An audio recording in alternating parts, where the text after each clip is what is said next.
오늘 예배 참사 우리 성도님들과 전 세계에서 이 방송을 보시는 모든 분들에게 하나님의 놀라운 은혜와 축복이 넘쳐나게 될 것입니다.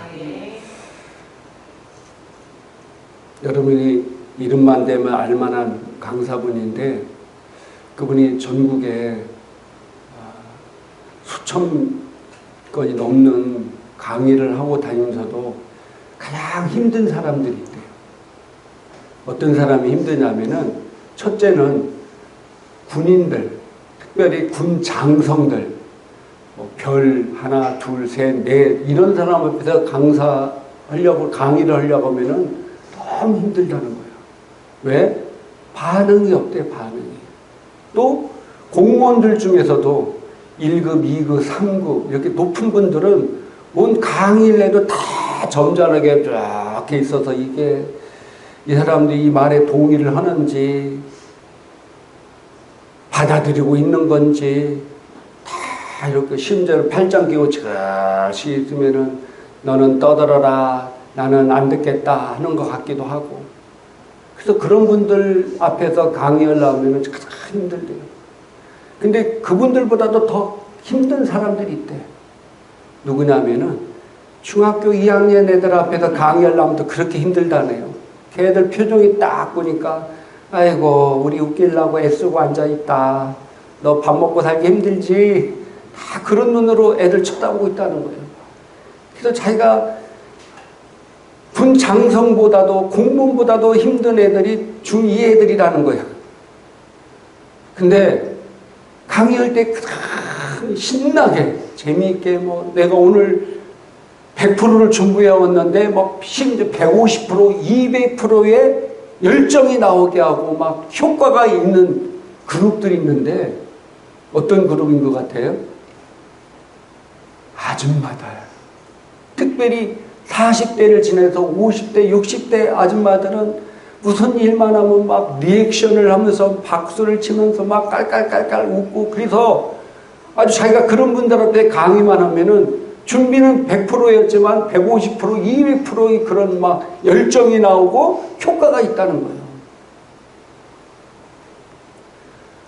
설교도 마찬가지입니다. 여러분들이 눈이 바짝바짝한 눈으로 쳐다보면서 아멘하고 할렐루야 하면 얼마나 신임이 나서 더 열심히 하겠습니까? 그런데 핸드폰 보고 있고 졸고 있고 땅 쳐다보고 있고 그러면은 얼마나 힘들겠어요. 땅을 쳐다본 강의 들을 때도 땅 쳐다본다 보면 지겹다 빨리 끝내라 그런 사인 같아 보니까. 그래서 여러분들이 말씀을 들을 때 아멘하고 할렐루야 할 때 더 놀라운 역사가 일어납니다. 말씀은요 주고받는 거예요. 그래서 여러분들이 어떻게 하냐에 따라서 여러분들도 더 큰 은혜가 임할 수 있고 또 말씀을 전하는 목회자에게도 더 큰 기름 부음이 넘쳐서 신나서 더 은혜의 말씀을 증거할 수 있다는 사실입니다.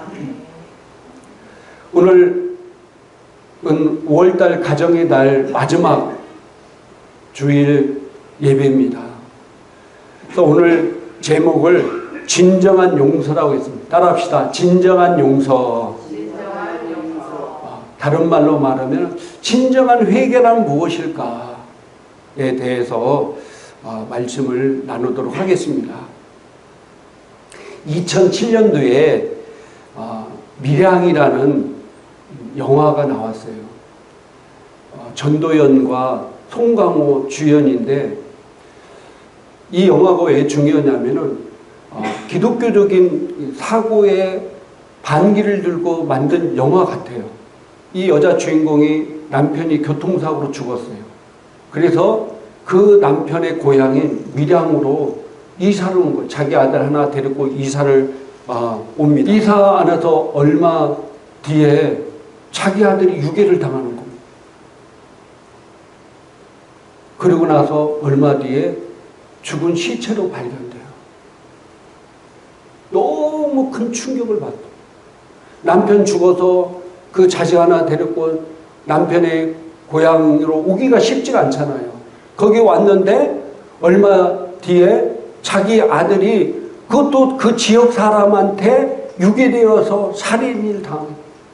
그래서 이 주인공이 완전히 미쳐가지고 막 울부짖고 그러다가 교회 기도회에 참석해서 거기서 자기 울분을 막 토하다가 은혜를 받았나 하나님을 만났어. 그래가지고 신앙생활 열심히 하다가 마음에 감동이 왔어요. 자기 아들을 죽인 그 살인범을 내가 용서해 줘야 되겠다. 그래서 성도들에게도 다 얘기하고, 그래서 이 사람이 갇혀있는 교도소를 면회를 갑니다. 여자 주인공이 찾아가서 제가 용서해 주러 갔는데 얼굴 표정이 너무 행복한 표정으로 있는 거예요. 그러면서 뭐라고 얘기하냐면은 자기가 교도소에서 하나님을 만났다는 거예요. 그래서 하나님이 내 죄를 용서해 주셨다는 거예요.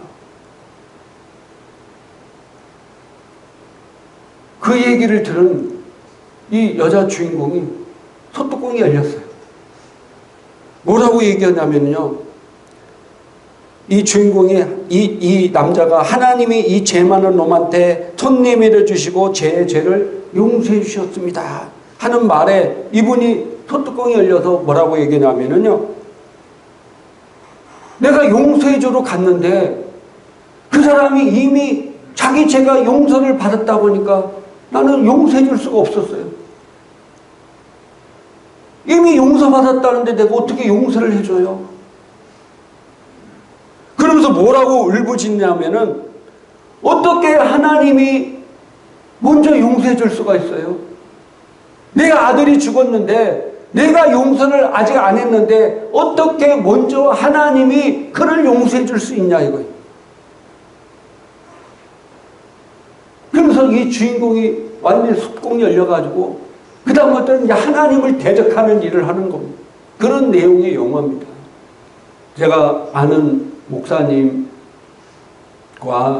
얼마 전에 이제 대화를 나눴는데 자기 딸 이야기를 하는 거예요.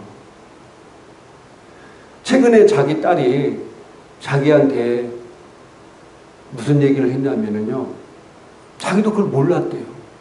자기가 중학교 때 자기 친구들한테 왕따를 당하면서 보냈는데 그 중에 그 목사님 교회 다니는 그 딸 친구가 있었다는 거예요.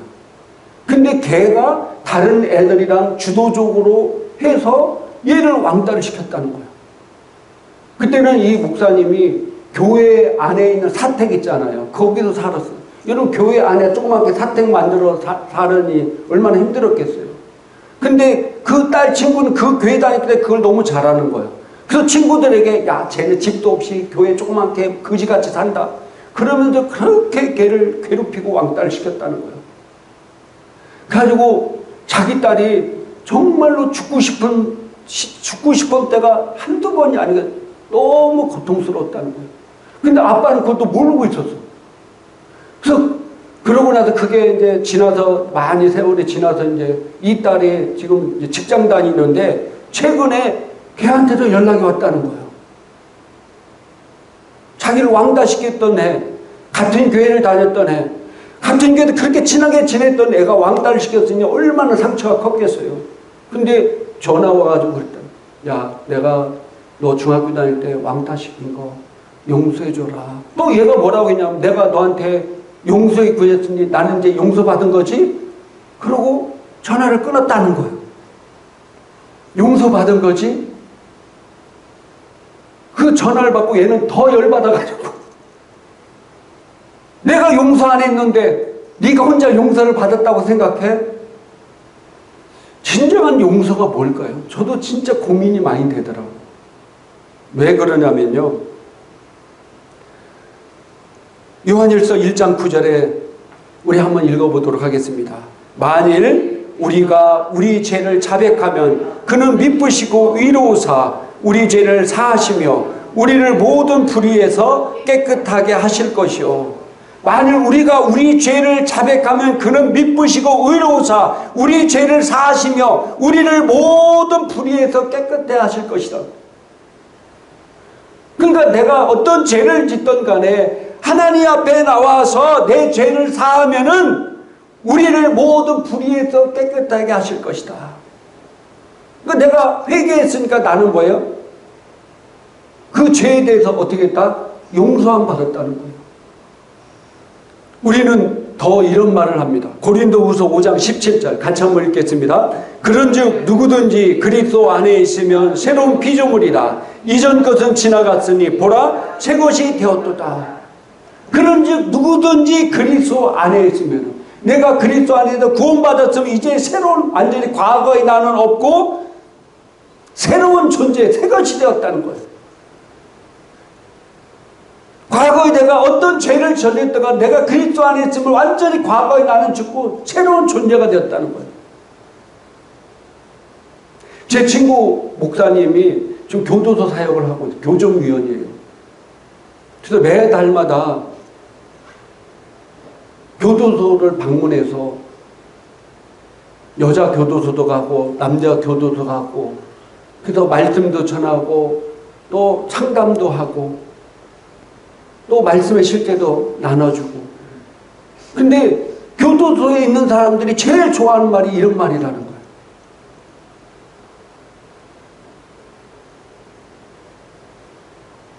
내가 하나님 믿으면은, 내가 회개만 하면은 내 과거에 내가 지은 죄가 다 용서받아요. 그래서 아까 그 영화에 나온 그 사람처럼 나는 이제 주님이 내 죄를 다 용서했습니다. 난 더 이상 용서받을 죄가 없습니다. 이렇게 생각하는 사람들이 너무 많습니다. 물론 성경적으로 우리가 볼 때 이게 맞는 말이에요. 그러면 그걸로 끝이냐 이거예요. 하나님 앞에서 내가 내 죄를 용서하면 하나님 앞에 내가 용서를 받습니다. 우리가 10계명에도 1에서 4계명은 누구에 가는 거예요? 하나님과의 관계잖아요. 그럼 5계명서부터 10계명까지는 뭐예요? 사람과의 관계잖아요. 그럼 내가 하나님 앞에서 오늘 말씀대로 내가 회개하면 나의 모든 용서를 받습니다. 그럼 그걸로 끝이냐? 그럼 사람과의 관계는 어떻게 할 거냐 이거예요. 사람과의 관계. 성경은 마태복음 23장 24절 이렇게 얘기하고 있습니다. 같이 한번 읽겠습니다. 그러므로 예물을 제단에 드리려다가 거기서 내 형제에게 원망 들을 만한 일이 있는 것이 생각나거든 예물을 제단 앞에 두고 먼저 가서 형제와 화목하고 그 위에 와서 예물을 드리라. 형제와 화목하지 않은 상태에서 예물 드리면 하나님이 받으신다 안 받으신다? 안 받으신다는 거예요. 그래서 네가 가서 예물 드리기 전에 가서 형제와 화목하고 예물을 드려야 그 예물을 하나님께서 흠양히 받으신다는 거예요. 또 누가복음 19장 8절에 같이 한번 읽겠습니다. 삭개오가 서서 주께 여짜오되 주여 보시옵소서 내 소유의 절반을 가난한 자들에게 주겠사오며 만일 누구의 것을 속여 빼앗은 일이 있으면 내 갑절이나 갚겠나이다. 내 소유의 절반을 가난한 자에게 나눠주며 만일 누구의 것을 속여 내가 다른 사람에게 죄진 일이 있으면은 뭐라고요? 내 갑절이나 갚겠다는 거예요. 내가 남을 속여 돈 받아서 하나님 내 죄를 용서해 주세요. 그럼 그게 아니라는 거예요.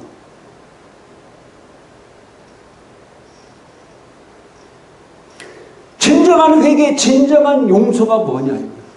성경에도요 5대 제사법이 나오는데요. 5대 제사법 번제, 소제, 화목제, 속죄제, 속건제가 5대 제사법이에요. 이 5대 제사법이 뭘 예표하고 있냐면 예수 그리스도를 예표하고 있는 거예요. 이게.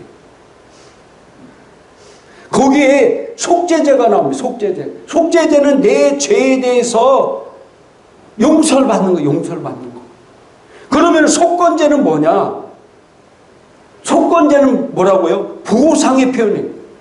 내가 그거에 대해서 손해를 끼쳤으면은 그 손해를 끼친 것에 대해서 보상해야만이 그 죄가 용서받는 거예요.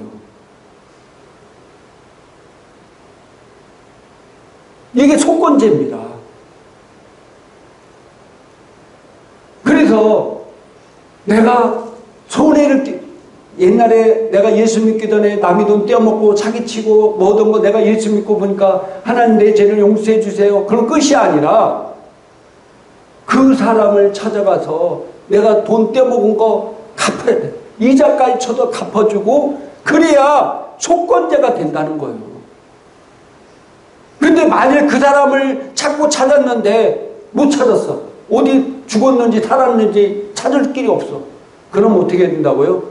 하나님 앞에, 하나님 재단에, 하나님 앞에 그 예물을 올려드리는 거예요. 물질은 이렇게 해서라도 갚아도 용서가 되는데, 그러면은 중요한 게 마음에 상처 준 사람들을 어떻게 하겠냐. 마음에 상처 준 사람들. 전화 한 통해서, 야, 미안하다. 나 용서받았지? 그리고 뚝 끊으면은 용서받은 겁니까? 최근에 제가 알고 있는 목사님인데, 예전에 자기 교회를 개척했는데 제가 미국에 안식년 1년 하고 갔다 오니까 그 부목사가 성도를 반을 데리고 나가 개척시킨 거예요. 얼마나 황당한 짓입니까? 근데 그 안에 신학생도 한 명 있었는데 얘는 뭐 그 일에 가담하지도 않고 그냥 그 목사가 데리고 나가는데 자기도 그냥 나가면서 그 목사한테 장학금을 받았어, 장학금을. 근데 오랜 시간 지나서 이 신학생 했던 애가 찾아왔다라는 거예요. 목회자님 부부에게. 그러면서 뭐라고 얘기하냐면은, 목사님, 저희 죄를 용서해 주세요. 그러더라는 거죠. 아니, 네가 무슨 죄가 있다고 네 죄를 용서해 줘? 아, 그때 뭐 할 때, 아니, 네가 그런 게 아니잖아. 그 목사가 데리고 나가지. 자기는 그 목사한테 장학금을 받은 죄밖에 없는 거예요. 아니, 장학금 받을 수도 있잖아요. 근데 와서 목사님 용서해 주세요 그러더라고요. 그래서 목사님 부부가, 아니 내가 너는 직접 무슨 뭐 성도 데리고 나간 것도 아니고 뭔 네가 무슨 죄가 있어. 우리는 용서해 줄 게 없어. 그랬더니 이분이, 그럼 제가 용서받은 거죠? 그러더라는 거예요. 아니, 용서할 게 없는데 무슨 용서를 받아. 근데 나중에 알고 보니까 뭐냐면은, 이제 이 신학생이 이제 학교를 졸업하고 나중에 교회를 개척했는데 안 되는 거예요. 교회가 계속해서 안 되고 힘들고 어려운 일만 생기니까 가만히 생각하니까 한 10년 전에 내가 이 교회 있을 때 혹시 이것 때문에 내 목회가 안 되나? 그래서 목사님 부부를 찾아온 거예요. 그 목사님의 딸을 괴롭혔던 걔가 왜 전화했겠어요? 자기도 신앙생활 하다 보니까 어디서 뭐 붕괴를 했든지 말씀을 듣다 보니까 너 과거에 그 괴롭혔던 애도 네가 회개하자면 안 돼. 이런 얘기를 들었겠죠. 그것 때문에 네가 뭐 막혀서 일이 안 되고 무슨 문제가 생긴다 이렇게 얘기 들을 수도 있어요. 근데 두 사람의 공통된 특징이 뭡니까? 용서도요, 자기를 위한 용서가 있어요. 이게 무슨 용서입니까? 회개가 자기를 위한 회개가 있다니까요. 아니, 내가 죄 졌으면 그 사람 입장에서 정말로 미안한 마음, 죄송한 마음, 사과의 마음이 있어야 될 거 아니야. 근데 자기가 뭐가 꼬여서 안 풀리니까 혹시 옛날 내가 지은 죄 때문에 안 되나 해서 회개도 뭐 때문에, 용서를 뭐 때문에 받는 거야? 자기를 위해서. 자기 마음 편하려고. 그게 무슨 용서입니까? 그게 무슨 회개예요? 자기 마음 편하려고. 정작 상처받고 정작 고통당한 사람 입장에서 진짜 내가 얘가 그때 너무 힘들고 고통스럽구나. 정말 미안한 마음이 아니라 자기가 찝찝하고 자기가 뭔가 안 되니까 혹시 그때 일 막혀서 그러나 그거 해결하기 위해서. 그래서 용서를 구한다면 그게 무슨 용서냐 이거예요. 근데 정말로 진정한 회개라는 것은 우리가 그리스도 안에서 나의 죄를 주님께 용서하면, 회개하면 나의 죄가 용서받고 내가 새로운 피조물 된 건 사실입니다. 그럼 내가 용서받고 새로운 피조물 된 사람이 그럼 어떻게 살아야 되느냐? 어떻게 살아야 되겠어요? 정말 새로운 피조물로서 바른 삶을 살아야 되잖아요. 바른 행동을 해야 되잖아요. 우리는 먼저 율법적으로 접근해도 네가 죄가 있으면 너는 죄인이다. 그 율법적인 접근이 먼저가 아니라 그리스도 안에 내가 누구인지를 정확하게 인식하고 그 안에서 바른 삶을 살아야 되잖아요. 바른 삶이 뭡니까? 내가 잘못된 것 있으면 바르게 용서를 해야 되는 거예요. 내 입장이 아니라 상대방 입장에서 용서를 해야 되는 거예요. 뭐 얘기해서 우리 사람이 뭐라고 할지 모르지만은 우리 사람과 싸우면 이제 요즘은 잘 안 싸웁니다. 할렐루야. 왜 안 싸우겠어요? 제가 철이 좀씩 들어가서 이제 안 싸웁니다. 근데 저 사람이 싸우면 옛날에 싸우면은 10년 전, 20년 전 싸울 때 다 기억하고 그때 당신이 막 뭐라고 할 때 그때 뭐 해가 맑았느니 뭐 비가 왔느니 뭐 했느니 막 이런 걸 다 기억하는 거예요. 그래서 참 여자들은 기억력도 좋다. 그러니까 우리 집사람만 아니라 여자들이 다 그러더라고 보니까. 그래서 참 여자들 뇌구조는 대단하다. 어떻게 10년 전, 20년 전 걸 다 기억하고 그날의 날씨가 어떤 이런 것까지 다 생각날까. 그래서 나는 항상 당신은 새로운 피조물 때 과거는 없었는데 왜 자꾸 과거를 생각하는 거야? 라면서 막 얘기를 했는데요. 가만히 보니까 여자들이 머리가 비상해서 그럴까요? 근데 내가 이번에 말씀 주면서 성령께서 깨달아 준 게 있어요. 왜 여자들은 기억할까? 피해자이기 때문에 기억하더라고요. 여자이기 때문에 기억하는 것이 아니라 피해를 당했기 때문에 기억하는 거예요. 그래서 저도 가만히 생각하니까 저도 신기하게요. 저도 한 5년만 지나면 거의 기억 잊어버리거든요. 저 초등학교 때 내가 어떻게 생각하는지 기억도 안 나, 저는. 근데 제가 중학교 때 누구한테 맞은 거. 군생활 벌써 20년이 넘었잖아요. 군생활 때 나를 괴롭혔던 선임들 얼굴이 지금도 기억나는 거예요. 내가 그 사람들 뭐 미워하고 내가 뭐 용서하지 않고 뭐 그건 아닌데 그때 내 고참들 나를 괴롭혔던 고참들 얼굴이 지금도 생각난다니까요. 그리고 내가 막 수치당했던 이런 일들이 기억이 하는 거. 나도 이 기억을 잘 못하는 나도 기억해. 그게 바로 뭐라고요? 피해자이기 때문에. 가정에는 누가 가장 피해자입니까? 부인이잖아요. 남편은 가해자이기 때문에 지가 어찌래도 금방 잊어버려. 그러고 나서 10년 전, 20년 전 당신 참 어떻게 그걸 다 기억해 이러고 있다는 거예요. 우리가 일제시대 가해자는 일본 놈들 다 있고 뭐라고 하잖아요. 근데 우리는 나는 일본 그렇겠지만 우리 부모는 다 기억하잖아요. 왜? 피해자이기 때문에 오래 기억하는 거예요.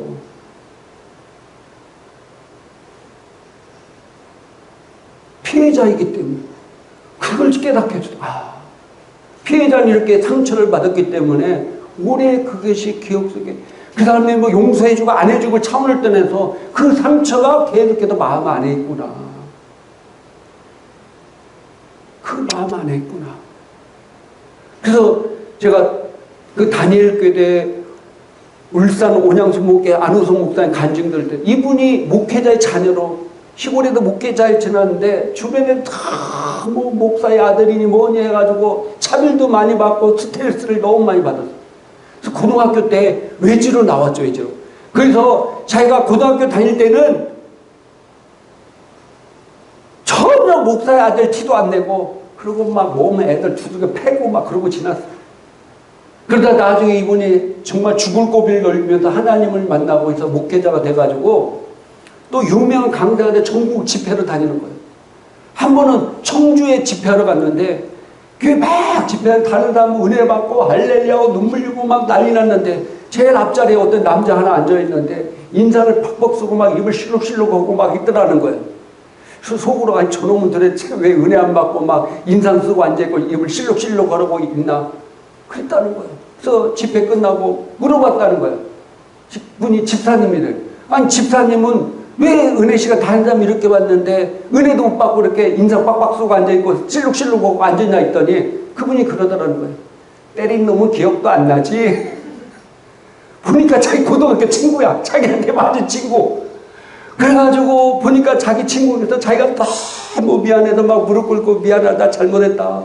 자기 책 나온 거에다 사인 다 해주고 어떻게 내 죄를 어떻게 용서받을 수 있냐 했더니 이분이 아로니아 농장을 하고 있는데 그럼 와서 기도 좀 해줘라. 그래가지고 자기 평생에 또 아로니아 나무 잡고 축복해 드리고 처음으로 왔다는 거예요.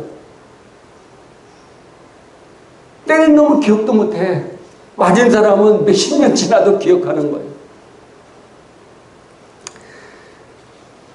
그럼 우리가 어떻게 해야 됩니까? 어떤 삶을 살아야 됩니까? 정말로 사람과의 관계에서 상처 준 것은 어떻게 해야 용서를 받냐 이거예요. 이게 저도 참 말씀 준비하면서 고민이 많이 되더라고요. 주님 말씀은 우리의 죄를 다 회개하면 다 용서함 받고 우리가 그리스도 안에 새로운 피조물 되는데 그럼 나 때문에 상처받은 사람들, 나로 인해서 고통받은 사람들은 그냥 내가 하나님 앞에 내 죄만 용서해 주세요. 그럼 다 용서 그걸로 끝나느냐? 그걸로 다 면제가 되느냐? 이거 잘못하다가 또 율법적인 접근이 될 수도 있고. 근데 분명한 것은 진짜 회개하고 진짜 용서는 내 입장이 아니라 상대방의 입장에서 회개하는 마음을 줘. 그 사람이 이제 기도하고